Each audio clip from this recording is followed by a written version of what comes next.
There's nothing like being accosted in the mall by a thickly accented man wielding a curling iron that both curls and straightens hair. In fact, there are only a few things to which I can compare this experience: sitting next to newborn on an airplane, snorkeling alongside Jaws, and feeding your pet chicken some McNuggets. Sorry, animal cannibalism is a real issue and should be taken seriously. Are probably the only experiences that even come close to causing the emotions I felt at the mall this weekend. I was walking along in an attempt to kill time while my family bought my birthday presents here when one of those kiosk salespeople approached me with a free sample. I love free stuff, am not good at being caught off guard, and have a tendency to engage in poor decisions without even knowing it. So I somehow allowed this dude to drag me into the demo chair and start playing with my hair. This was a mistake. I also knew I would regret this experience the minute he whipped out a bunch of little combs and clips from his pockets and started threading them through my hair. Okay, first of all, how do I know that isn't just your personal comb you keep in your pocket to style your greasy hair as your leather jacket wearing groupies gather around you and sing Summer Lovin'? And those don't even look like real hair clips. They look like the clips you use to fasten bags of chips. I could just picture the life setting up camp in my hair as I sat there, a couple gathered around the fire roasting marshmallows, a few more practicing archery nearby, some going jet skiing on the lake. I was convinced my head itched for the rest of the day. My concerns began to dissipate as Mr. Curly Iron ended the combing process and began to straighten my hair. He had decided the straight look would bode well for me. It was kind of cool, actually. My hair was super straight and shiny, and I was feeling really fancy, dare I say, celebrity-like. As I sat in the middle of the Burlington Mall, I now see how dumb that must have looked. No wonder the woman on the bench across from me kept looking at me like, oh poor thing. Her parents must have allowed her to eat processed foods and to wear pajamas to school as a child. And she would be correct on at least one, but probably two, of those accounts. So like I said, I was feeling great. But things were almost too perfect, you know.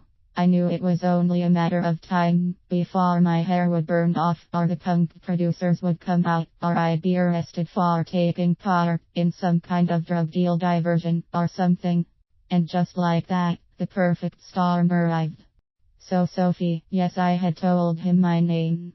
Big mistake, said Mr. Curly Iron. Do you have a boyfriend? Dun dun dun. Whoosh. Splurg. Durbil. These are my perfect storm sound effects. Mr. Curly Iron had asked the dreaded question. The way I saw it, he was either going to hit on me, B.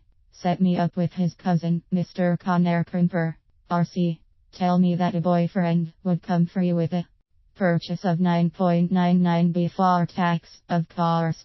But alas, not one of these options was correct. Which is really a shame, because $9.99 is a great price for an iron and a boyfriend. No, Mr. Curly Iron was going to use this tidbit of information he had gleaned about my life to offend my self-esteem and to guilt me into buying a curly iron that also straightens hair. Well, this is why, Mr. Curly Iron proclaimed as he held up a chunk of my curly, mangled dry hair. I'd been going for a beach waves look that morning and had failed to follow through, leaving my hair looking like Medusa after a body surfing competition. To which I responded, well, I like my hair like this. If my life were a movie, or a sitcom, or a daytime soap opera, or even The Wiggles, for that matter, my witty and bitingly sarcastic response would have gone a little something like this. Bachelor producers will be calling you to appear on the show. Bye-bye, Chris Harrison. We've got the real deal right here. You could be a star. And then once you're famous, maybe you'll have enough money to replace those hideously fake blue contacts you're wearing with a pair of intellectual-looking frames. After all, everyone knows a genius isn't complete without his/her spectacles. Thank you so much for everything, really.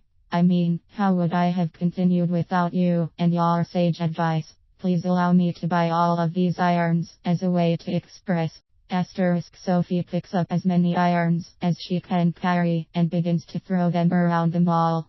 She then knocks over the kiosk with her incomparable force and kicks Mr. Curly Iron in the shins over and over until she is escorted away from the scene by two tall, muscular, devastatingly handsome mall cops.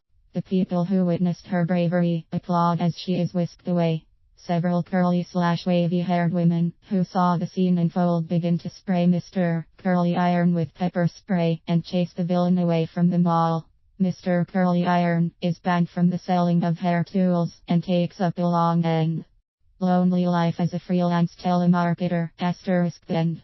Naturally, I walked into Brookstone, the land of all things holy, and sat myself down in the zero-gravity chair. Before I could get a minute of peace and quiet, the star's infant of a manager said, "How old are you?" "You have to be 18 to sit in the massage chairs." "I am 20, I said.